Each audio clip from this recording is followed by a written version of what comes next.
Semana passada, nós já antecipamos, né, algumas das questões que nós daremos sequência hoje, e claro, né, não poderíamos deixar de comentar sobre os desdobramentos desse escândalo que surgiu no INSS. E talvez eu não vou me lembrar, acho que eu não cheguei a cantar a bola, né, de que o Lupe acabaria caindo, né? Mas eu cheguei a comentar aí nos nossos grupos, eu falei, olha, o Lupe não dura uma semana no cargo. E não deu outra, né? Um dia depois da comemoração do Dia do Trabalhador, que foi na quinta-feira, 1º de maio, na última sexta-feira, claro, acabou solicitando, pedindo demissão do cargo. E a partir de agora, né, fica essa situação, né, bastante complicada. Nós aqui eu não sou filiado ao PDT, o Rui também não é, obviamente, por razões óbvias, até por questões territoriais, nacionais, né, Rui? Quem sabe um dia, quando você se aposentar e vier para Terra Brasilis, Nunca, com certeza será um grande eu reforço. Se eu quiser, eu adquiro a nacionalidade, é só eu querer. Ainda não me dei esse trabalho, mas eu me Mas, sinto enfim, como se fosse.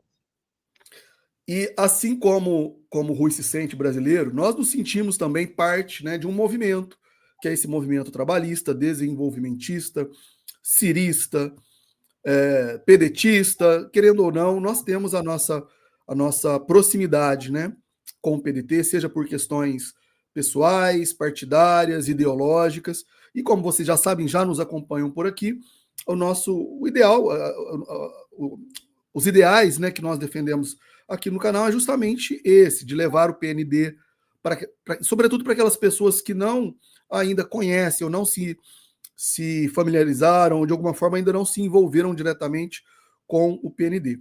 E por isso nós temos aqui, claro, esse compromisso, né, de estarmos propondo essas reflexões, tentando também trazer as nossas opiniões, nossas sugestões do que pode vir a acontecer daqui para frente.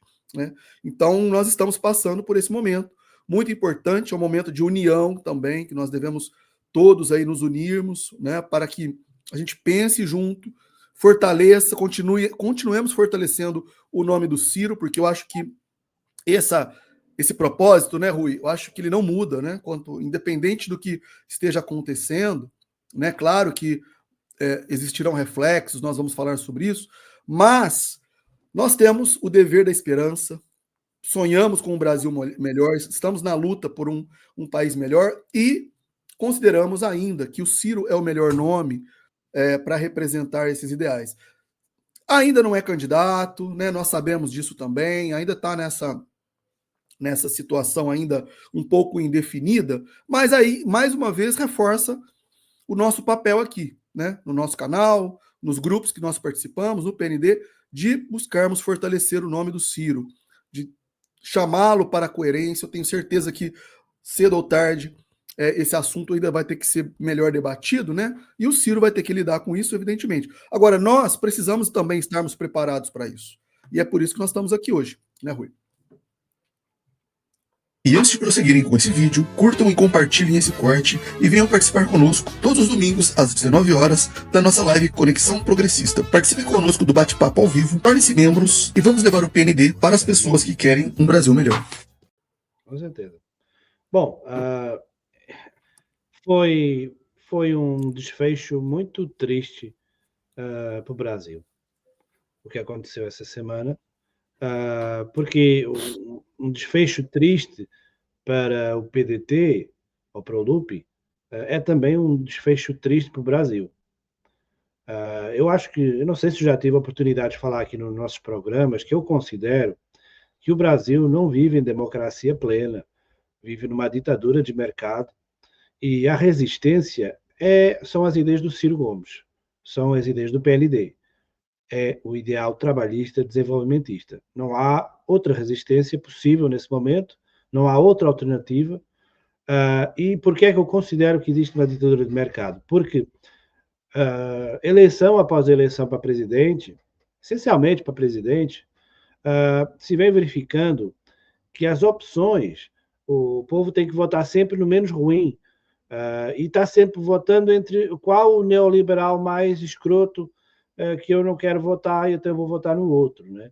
Porque, de fato, os governos têm sido sempre a mesma coisa, sempre o mesmo modelo, sempre o tripé macroeconômico, sempre o neoliberalismo desgraçado, a aniquilação dos interesses nacionais brasileiros. Por isso, não há uma opção de verdade, ou seja, o cidadão não tem as opções ao seu dispor, porque sempre que aparece alguém propondo algo diferente, o sistema trata de aniquilar. E tal e como em qualquer ditadura, né, como é que se aniquila os adversários? Tem ditaduras que matam as pessoas. Né? Na Rússia caem de janelas. Na Coreia do Norte desaparecem. Né? E, sei lá, em outros regimes, como o nazismo e tudo mais, a gente sabe a mortandade que teve. Portanto, no Brasil não existe isso, mas existe também uma aniquilação de caráter, uma ferramenta que os meios de comunicação, totalmente dominados, o que isso faz parte de qualquer regime ditatorial, fazem a certos indivíduos que ousam propor alguma coisa diferente. E também, como se não bastasse, o judiciário, ele também decide sempre a favor do sistema. Vejam só a quantidade de processos que Ciro Gomes teve que responder, porque ele estava apenas falando verdades, coisas que se verificam e serem verdades, como por exemplo a questão do Collor. Né? Ele chama o Collor de bandido, é processado, tem que pagar 800 mil reais e tempos depois o Collor é preso por corrupção. Enfim, né? Você tem um sistema em que os contrapoderes não existem, estão totalmente dominados pelo mercado financeiro, que quer um sistema de rentismo até onde seja possível ser. Né? E por isso é que não se vive uma democracia. E a gente agora tem que partir para o que é que aconteceu essa semana. Fala. Fazer uma rápida ressalva, e só para complementar isso que você está falando, depois você continua no seu raciocínio.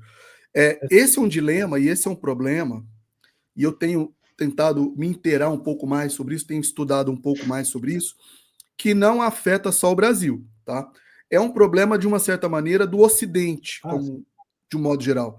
Que, inclusive, você vai concordar comigo também, afeta países europeus também, né? No sentido de que existe uma classe bilionária. São poucas pessoas que dominam o mercado, são os verdadeiros donos do capital. E esse pessoal, esses bilionários, basta a gente ver a eleição do Trump recentemente, quem que estava ali no entorno dele, né? Hoje em dia, sobretudo, as grandes big techs, que são aqueles que dominam esse cenário que, inclusive, nós estamos aqui, né? Hoje nós somos dependentes dessa tecnologia. Inclusive, se não fosse por ela, nós não estaríamos aqui, por exemplo, nessa transmissão ao vivo. Olha que ironia, né? Olha só que ironia absurda. Mas é isso. E esse pessoal... Como? Mas eu depois te explico isso, mas continua. Sim, mas só para fechar, porque eu sou bem breve nisso, e é essa elite bilionária que, claro, elas se colocam acima do poder político. E esse é um grave problema que nós temos a enfrentar. E o Brasil, há décadas, aí sim nós vamos fazer a nossa meia-culpa, há décadas está submetido aos interesses desse grande capital. E assim, eu estava assistindo essa semana uma entrevista de um economista chinês, talvez muitos já tenham ouvido falar, porque ele se tornou bastante famoso, ele tem uma palestra naquele TED, né, aquelas palestras, que é o Eric Chun-Li, é até engraçado o nome dele, que é da personagem lá do Street Fighter, Chun-Li, mas é Chun com X.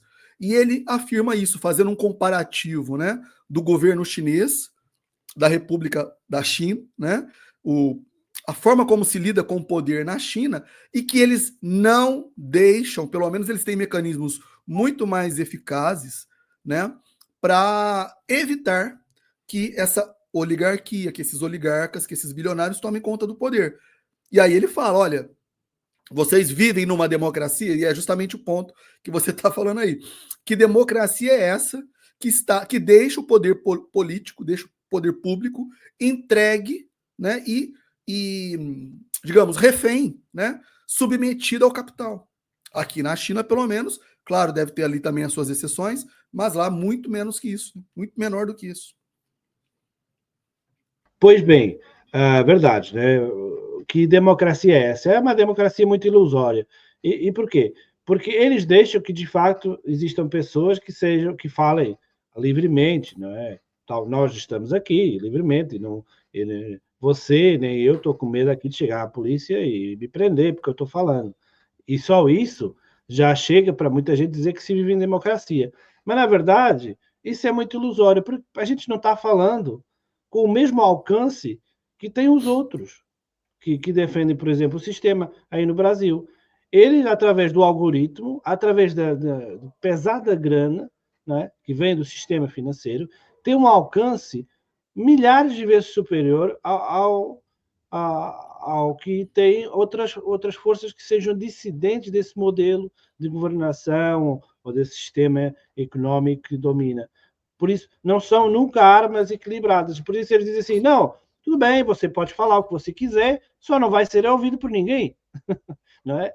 Por isso, olha, parabéns. Né? Imagine se nos tempos ditatoriais do século XX, né, os dissidentes eles estivessem impedidos de utilizar, por exemplo, a rádio.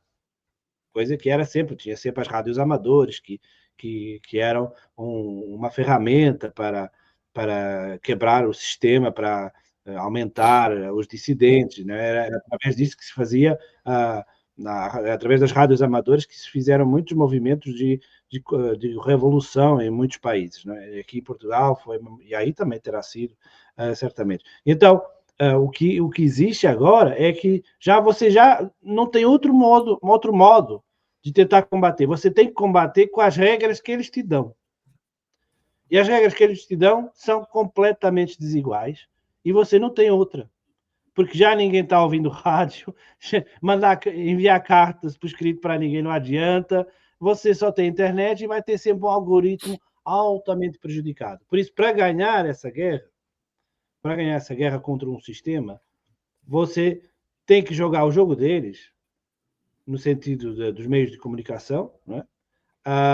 Terá que ser uma forma muito voluntariosa, né? Que as pessoas realmente se juntem e façam acontecer, o que é muito difícil, mas é o único jeito. E depois tem também o trabalho de campo, né? Nas ruas, nas cidades, no passa-palavra. Né? Nesse momento, a grande ferramenta é, de fato, os resultados nefastos dessa governação, os preços caros, a insegurança total, todas essas coisas, né, ajudam muito ao argumento de que o atual sistema não presta. No entanto, você verá que a austeridade que caracterizou o governo do PT vai, de repente, em 2026, terminar e vai dar lugar a grandes desfiles de dinheiro, grandes políticas generosas para determinados setores, para tentar comprar o voto dos brasileiros, tal como Bolsonaro fez, Lula vai fazer igual. Isso é o que nos espera, né? Bom, mas o que é que aconteceu esse final de semana, e é por isso que a gente está aqui também, foi, então, a demissão do Lupi, infelizmente, que ele teve que se demitir. Se alguém já acompanhou a gente, sabe que eu sempre fui contra a presença do Lupi nesse governo, porque se você tem um governo que pratica neoliberalismo, que incentiva privatizações, que insiste nesse modelo econômico que não dá resultado nenhum para a população, então você não pode ser cúmplice disso. E o PDT, ficando nesse governo, era cúmplice dessa política. E para mais, no instinto de sobrevivência do próprio partido, cada vez fazia menos sentido a presença de Lupi, porque quem estivesse de acordo ou contentes com essa atual governação, não teria nenhum motivo para votar no PDT, porque se é assim, vota simplesmente no PT. Por isso, qual é a razão para votar no PDT nesse momento? Qual é a diferença que o PDT faria? A única coisa que poderia ser feito, e que talvez tenha sido a ilusão inicial de muitos pedetistas, é que a governação no Ministério tivesse sido de tal maneira bem sucedida que o PDT pudesse dizer nas próximas eleições, olha, vejam o que é que nós fizemos no Ministério da Segurança, da Previdência, perdão, e foi um trabalho muito bom, e nós queremos fazer isso em mais ministérios, nós queremos ser governo, nós queremos, enfim, queremos fazer muito melhor que o PT. Mas não, simplesmente não foi um bom serviço. Foi um ministério armadilhado, né? Porque estas fraudes já existiam faz tempo. O próprio Lupi se deu ao desplante de confessar que sabia, o que é inacreditável. É como se ele se autodinamitasse, né, com uma declaração imbecil dessas. E então não tinha outra senão sair do governo. Mas enquanto que o PDT tinha, até então, essa arma, entre aspas, de poder sair do governo batendo a porta com estrondo, iniciando então um movimento de oposição pela esquerda, uma oposição pelo trabalhismo, uma oposição pelo direito dos trabalhadores, pelo direito da população em ter certos serviços e em ter uma qualidade de vida, enquanto ele podia ter essa arma, não é? Ele desperdiçou, o PDT perdeu isso, ao se ver envolvido nesse escândalo horrível de fraude sobre aposentados, e que deixou o PDT agora numa situação comatosa, ou seja, eu não sei como é possível dar a volta aqui agora, sinceramente. Quer dizer, eu sei, só me parece que não vai acontecer. Mas vamos falar sobre isso, mas ao final. Vamos tentar encontrar um caminho aí. Inclusive, vamos dar aqui uns alôs aí para estar entrando e tal. Inclusive com o pessoal que está aí conosco, né? Vão poder também opinar em relação a isso, né? Claro. Aproveitando que você estava mencionando aí sobre a entrada do PDT no governo e tudo, né? Hoje à tarde houve uma live, aconteceu uma live muito boa. Eu deixei aí o link para o pessoal aí, né, no chat. Depois eu vou colocar também nos comentários ou na descrição do vídeo. Que foi uma live lá do coletivo universitário, né, do PDT e tudo. E quem fez a live foi o Fabrício Araújo. Eu até participei lá nas conversas, foi muito boa a live dele. E ele fez justamente um histórico, desde essa entrada do Lupi, e depois, tudo aquilo, a gente até comentou semana passada, né? Ele sendo sabotado pelo próprio governo, né? Ele tentou ali, né? Assim, ensaiar algumas coisas e a coisa não andou, né? Houve aquele acordo com o PDT, né, de serem tomadas 3 propostas, né, que faziam parte do projeto de governo do Ciro. Nenhuma delas foi atendida, né? Que seria basicamente ter, né, uma renda mínima, um projeto de renda mínima, por exemplo. Nada disso foi atendido, foi atingido pelo governo. Ou seja, para quê? Qual a finalidade e por qual razão que, no final das contas, serviu esse Ministério do Lupi, né? E aí nós comentamos na semana passada também, antes de voltar na notícia, né?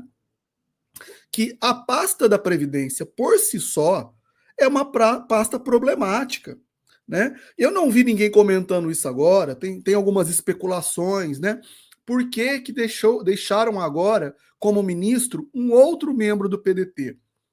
Então, assim, eu desconfio que, inclusive, não há interessados em assumir essa pasta.